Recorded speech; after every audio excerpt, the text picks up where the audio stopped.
एकजुटीनं पेटल रान तुफान आलया,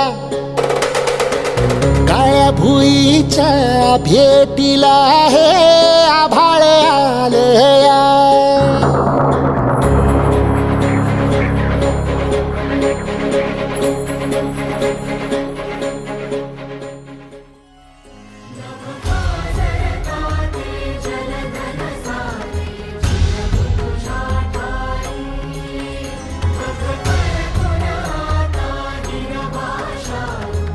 पाहिलं का मंडळी, आपण ही आपलं गाव पाणलोट विकास कार्यक्रम आणि लोकसहभागातून असेच पाणीदार करू शकतो. तर चला मग आपण ही आपलं गाव सुंदर आणि पाणीदार करूया.